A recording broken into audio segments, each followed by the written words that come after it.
Ahoy and welcome to episode 2 of the Blizzard podcast on all things RRS Discovery. Today we have a real treat. We have an interview that was recorded last autumn with Aidan Dooley, who is the actor behind the one-man show Tom Crean, Antarctic Explorer. It's a really fascinating interview and I think you'll really enjoy it. For anyone who hasn't heard of Tom Crean before, here's a bit of a background. Tom was born in 1877 near Anniscall in Ireland. He joined the Navy when he was 15, but I bet he can't have imagined the adventures that lay ahead of him. He joined the Discovery expedition in 1901 as a replacement at New Zealand, and so began his incredible Antarctic career. After the Discovery expedition, it was recommended by Captain Scott that he be promoted to first-class petty officer. Once more, he sailed to the Antarctic with Scott in 1910 on the Terra Nova expedition. He was part of the final support party for the ill-fated Polar Party. He too had a perilous return journey to base camp, pulling Lieutenant Evans on a sledge with Lashley after Evans fell sick, and they managed to pull him back to safety. For this, he was awarded the Albert Medal for bravery. His next Antarctic voyage would come on the Endurance alongside Ernest Shackleton. He was the second officer. He would go on to join Shackleton on the boat journey to Elephant Island and then across to South Georgia, staying by his side the whole time. In 1921, he was invited to join Shackleton in the Antarctic once again, on the Shackleton Route expedition. Instead, he stayed in Anniscall, and in 1927 he opened the South Pole Inn, which has become a must-visit for Antarctic enthusiasts. So, in a nutshell, Tom Crean's Antarctic career was incredibly inspiring, and I hope that you'll find this interview just as inspiring. Enjoy!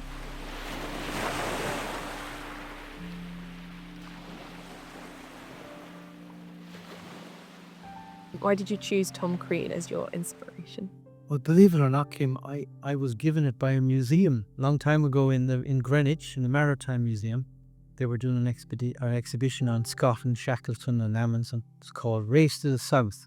And they wanted a character that was ordinary, an ordinary person. And so I kind of stumbled across Tom, a bit like as other people were about 20 odd years ago. And that's why he became my inspiration. How impactful do you think that Tom's ordinary, completely run-of-the-mill background is to his story? Well, funny enough, I was in Kerry a few years ago and someone said to me, well, you know why he didn't get scurvy? Because he was a big man comparative to the others, and they were on the same food, same rations. So a bit like Edgar Evans, they reckon, got scurvy on the Terra Nova. Tom was a kind of a perfect candidate for scurvy, but he grew up on fish and milk, as they said in Kerry, and he said that would stop anyone getting anything. So Tom, I think, was kind of in his bones, in his core, had a sort of a resilience, both physically and I think mentally as well. So part of that capacity that he had, that resilience he had, I think, was from the rural, rough, tough place that he grew up in, which was Anniscall in Kerry, in the Dingle Peninsula, which in the late 1800s would have been windswept and pretty rough.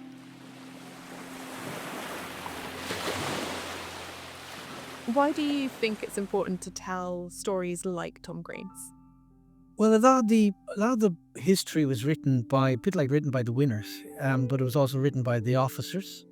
Tom was not an officer; he was a ratings. Nor indeed did he even keep a diary, which some of the other ratings did. And so I believe it's important that we remember people who are kind of like ourselves. Because I remember a journalist asking me a few years ago, he said, do you keep a diary? And I said, no. He said, well, there's certain types of people keep diaries, don't they? There's kind of like some sort of residual notion that they're important enough to warrant a legacy. And Tom was the antithesis of that. He was very, very, very ordinary, genuine, sort of honest man. Like most of us wouldn't have gone to the bother every night of writing a diary. So that Tom's memory, I think, is important because he represents that simple, honest normality that majority of us are. Do you think that plays into the reason that Tom isn't as recognised as Scott and Shackleton, or do you think there's other factors in there as well? Oh, crikey. Well, And rightly he's not as recognised in a sense, because Shackleton and Scott were the big egos. They were the guys who wanted to, in a sense, in our sense, wanted to go to the moon and be in charge of the thing that went to the moon. Tom was very much yes sir, no sir, 3 bags full sir, like the majority of us. So, but now that we reflect back 100 years from here, we kind of recognise the ordinary people's significant contribution to the success or unsuccessful expeditions that the majority of these great trips to the Antarctic were. And we kind of identify, as I said earlier, we identify with that normality. I keep mentioning that word, but I do mean that in the widest sense of the word. They weren't the big egos, the men walking around with the gold bars. And Tom was in here, an ordinary bloke doing a good job, but very, very, very strong-willed and great resilience. So do you think it speaks to the power that ordinary people have, even though you don't know it maybe at the time, that you're just doing what you were told, that perhaps in 100 years the thing that you might be doing might be seen as extraordinary? Absolutely. Thank you. I do think that we all have a tiny contribution to the mass of the world that we live in, and we're our little acorns that we are significant. Why do you think it's important that people come and visit places like Discovery in order to learn about these people? Well, I think Discovery also now reflects on our burgeoning awareness of the environment in which we lived in, albeit, I think Captain Scott did want to get to the South Pole, to be the first, even when he went on Discovery in 1901.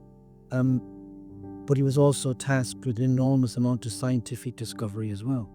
I remember even on the Terranova, I don't think he removed the stones that he had found. Even though they were dragging sledges and they were dying, he still held on to the scientific discoveries because he felt that was a really important part of these ships. So when we go back and we look at these ships, we kind of remember the stories of the men and the extraordinary positions that they put themselves in. But they were also part of the extraordinary burgeoning awareness of our environment that we lived in, that I think we, coming back to them now, have a little slither of awareness of that, so as the general public who come here. And how do you feel being on the same ship that Tom Crean was on? It's always extraordinary when you touch base with the real place that someone who I've invested a lot of emotional time in his memory, and he's very important to me. Even in the show that I do, I have 3 pictures with me in every dressing room I always go. He's always with me, and I talk to him before every show and ask him for his help. And so when I come in here and I say, these are the walls, this perhaps is the floor that Tom was in. It's not quite spooky, but it's a comfort. It's an acknowledgement in my soul that without getting too arty-farty or too religious, I believe there's a connection between him and me when I perform the show, but also so therefore there's a significance when I walk into a space that I know he was in. The same thing in the pub in Ireland, the same thing when I meet his family, his grandchildren and stuff. His house, the house that he grew up in, is in the family. So you can go there and you can see his chair, and he's sat in his older life. And so they all have significance in your soul, in your heart. So your heart starts beating a little faster when you sit in the mess room here and know that he might have been in one of these bunks or in that hammock, or he would have dreamt of being in the wardroom, which is probably one of the reasons he went back on the Endurance, because he was promised a member he could go as the second officer by Shackleton, so to be in the wardroom. Because I remember I spent a few years in the army, and I was an ordinary bloke in the army. I was like, go in the officer's mess, so there was a bit of that. So this ship kind of represents those memories that I imagine Tom would have had. So speaking of your play, how long is it that you've been performing the one-man show that you do? Well, I started it as a museum piece for an education piece in 2001. Now, I don't do it every night, as I said to you, Kim. If I did, I think I don't know what I'd be. I'd be kind of estranged at this point. I think maybe in a special place, that they for issues in the head. But I've done it for over 20 years, and it's been an extraordinary adventure. I started off before the only people who really knew about Tom were the people from Anniscaw and his family, and I did it in the museum as a 20-minute, 30-minute performance. People would come up and say, "We're from Anniscaw, we're so delighted, like London is hearing about Tom." And there was a book published around that time by Michael Smith. And that really catapulted the awareness of Tom. It's called Unsung Hero. So that's how long I've been doing this show, 20 odd years. So why do you think a play is such an impactful way to tell Tom's story? Because obviously there are books, there are even children's books now. What is it about the play, our play, that you think brings a level or a different dimension to it? Well, the purpose behind theatre, for starters, is to bring an audience into a place they know isn't real, but their imagination allows them to pretend it's real. That's the kind of the wonderful triangle of theatre, or any live performance in some respect. So with Tom's show, they know I'm not Tom Crean, but I kind of believe myself that I'm so strongly Tom Crean that they start to accept that in their imagination. So when I feel something, or I'm in pain, or my memory is painful to me to tell them, or funny, there's a lot of humour in the show, then they feel as if they're talking or they're experiencing the emotional situation firsthand. You can't necessarily get that from other forms of interaction, like a book or a film even. It's difficult to get it firsthand when in the live person in front of you. So in that regard, I believe that the show touches people, and more possibly on an emotional level, slightly deeper than they can do in the written form. So can you talk a little bit about your process when you were developing the play, like the research that you turned to, the sort of process that you went through to sort of workshop it into its final form? Yeah, well, the irony is, Kim, there's no final form because there's actually no script.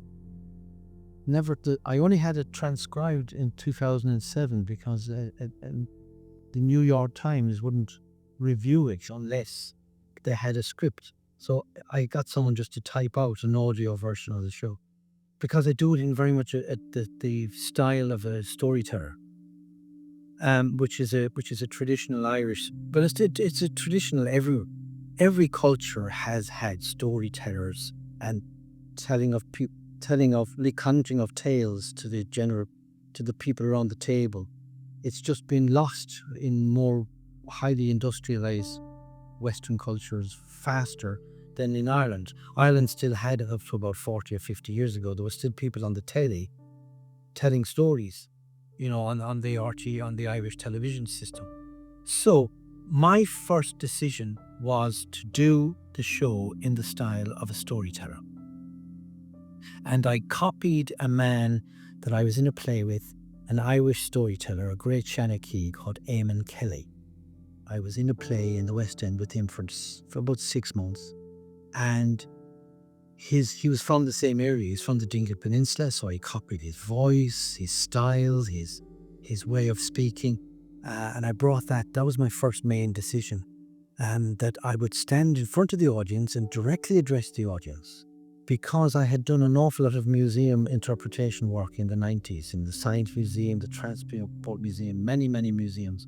And of course, a bit like here, and if I was pretending here to be Tom on your ship, the kids would come in, I'd be, "Oh, yeah, go on, just look good, sit down here, where are you from? I'm Tom Crean," and I'd interact with them, even on a little tiny level. Or someone else then comes in and they can join you. Suddenly you can have 10 or 15 people around you and you start telling the story. But it's been it's been initiated on a very personal basis.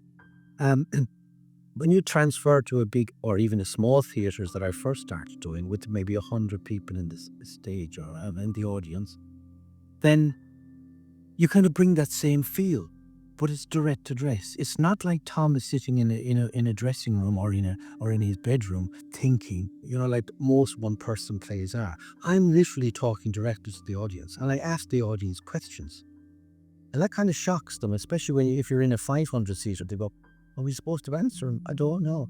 So that whole style of approach endears the character to the audience as well. They kind of feel it's real. It's more kind of in the moment. And so my process was based in that approach. Then you put in the research into it. Because I had worked a lot in museums in various characters, I did Thomas Crapper for many years in the Science Museum, I did other characters. You would obviously have curatorial integrity. You would have to have people, you'd have to know that you were never telling a porky, because the curator would go off the head if they thought you were telling, spinning yarns for dramatic effect. So you always keep to historical fact, or at least the fact that you believe the character would know. So, for instance, I remember meeting Brooke Evans, Lieutenant Evans's father, but he was still alive in the noughties. And I asked Brooke, I said, "Brooke, what was the height of your father?" He said, "I was about 5'9". And I kind of said, "Do you mind if I say he's 5'7"? Because then people have some sort of recognition of 5'7", because I say he's about that height compared to Tom, because Tom was actually only 5'11", but they were so small, relatively speaking, even in the 100 years with all the protein that we eat. Tom is still a giant compared to most of them, even though he was only 5'11" by our standards. So but I had to get permission from Brooke, from his son, to sort of tell that tiny little bit of a porky. So the research has always been with historical consideration, and you merge them then. And the most important thing is that it's not a lecture. Because you kind of say, well, what's the point of me pretending to be Tom Crean if it's just a lecture? So you have to draw people into the emotional world that the character is in. And that's kind of the challenge. That's kind of probably the biggest challenge, really, to be honest with you, is believing you're Tom, but you know in your head you're not. Otherwise, I say I'd be kind of gonna be daft. But you believe it enough that they believe you believe it, and then you can start to create an emotional reaction with them.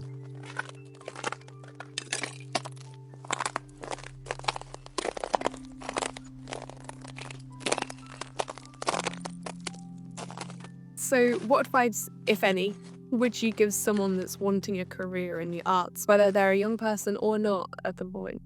Well, the arts is a very kind of any art is a very precarious world, But you have to have passion. You have to have passion. I remember I told you I was in the army for a little while. Then I worked in a bank for 8 years, and I went off to an amateur drama. And I eventually said, I can't be in this tight world. I have to let myself fly.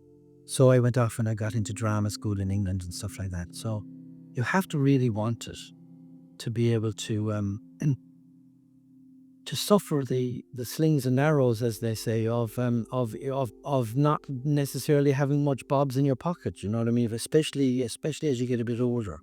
So you have to be very lucky. But the most important thing is you have to love performing and being another person to yourself, and singing and dancing, and want to do it all the time. Ally that then with the reality of nourishing yourself. I think that's a really good word for an artist. You should nourish yourself. So even if they're only young people, they should make sure they're aware of the world they're living in. They're aware of the politics. They have attitudes to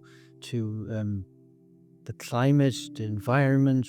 They're being open to reading what other people are like, so that they're bringing things into their body and into their mind from the world around. It's not all I'm taking me out there. It's about nourishing yourself so that you become a more rounded individual, and therefore you are aware when you're given a script of how the script works and the character within the script works, so that you're just a fuller version of a human being, and to be able to perform as a human being, which is what fundamentally art is.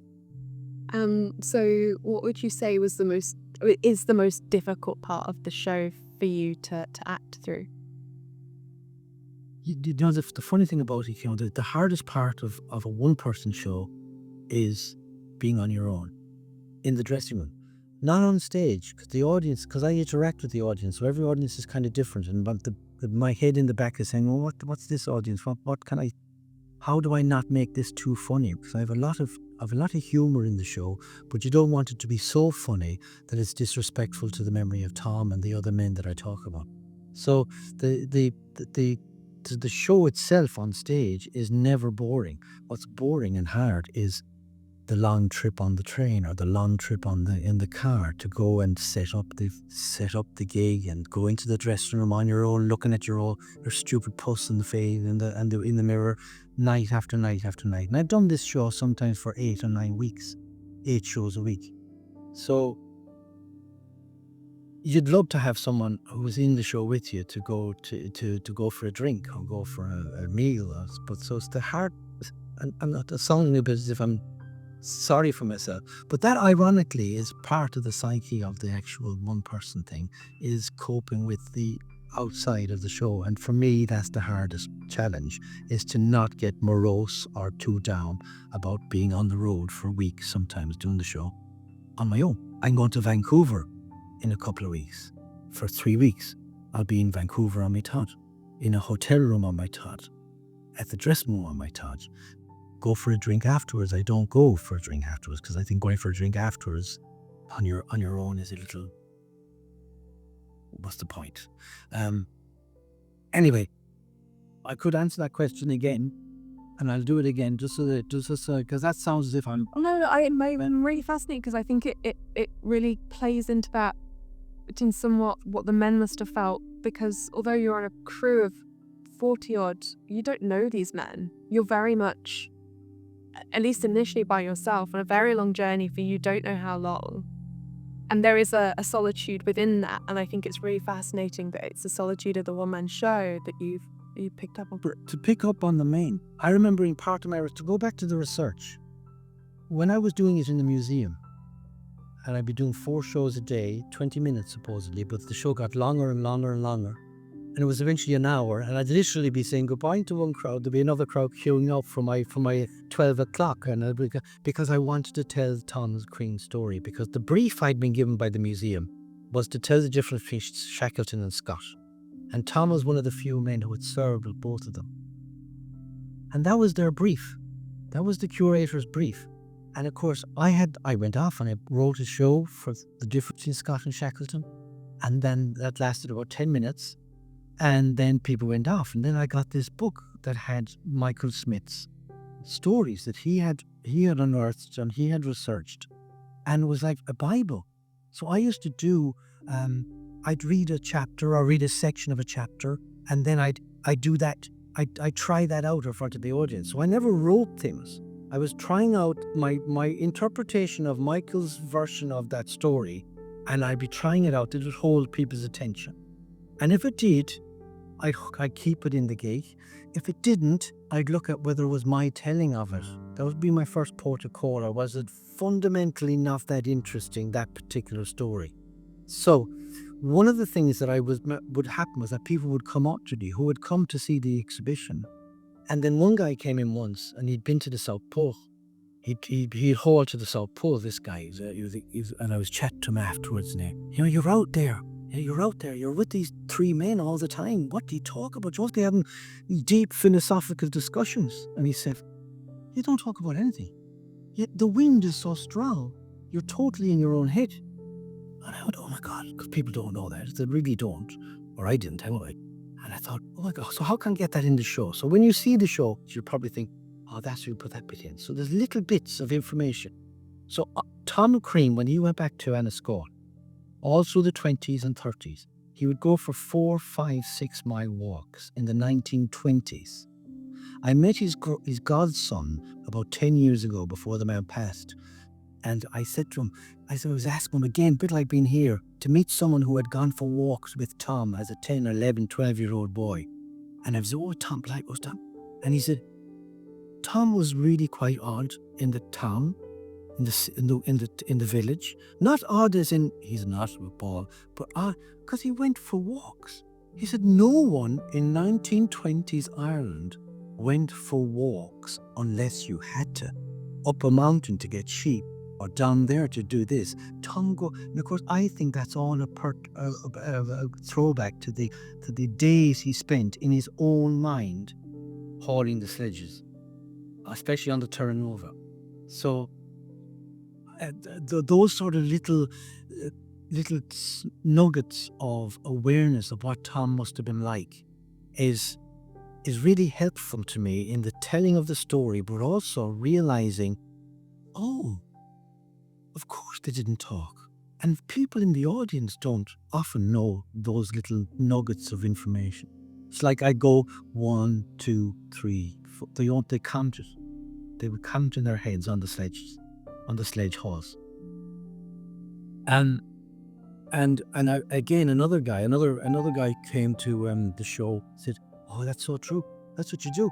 You might be hauling your pod for 12 hours, dragging it in the Antarctic. You don't have time to always be thinking about, the meaning of life. It's just 1, 2, this with your footsteps, and then you go back. You might go to 20. He says you might even go to 100 if you feel like you'd vary it like that. But that's what you're doing inside your head. And those little nuggets, I think, are really important. So what's the best bit about performing it? What's the highlight? Why have you kept doing it? I think I kind of know now that people really get hugely moved by the story of endurance and resilience that human beings are capable of doing when they want to either help their fellow human or want to stay alive themselves. We live in a world where we're not often put in a precarious position, and to hear the stories that these men did, like particularly Tom, in the endurance story, and also in his return from the last party back, where he ably went and survived the 40 miles to save Lieutenant Evans, particularly, not knowing if Bill Lashley would be in trouble as well. But he went off on his own. And that's a huge act of altruism, I feel. And I know that people perceive that when they hear the story. So it's not about me. When people clap at the end, I'm not stupid enough to think that it's because of me at all. I'm just a conduit for this incredible story that feeds and nourishes modern humanity. And that's why I get a huge kick, a huge raison d'etre to do the show is that reaction. Thank you so much. That's been incredibly fascinating.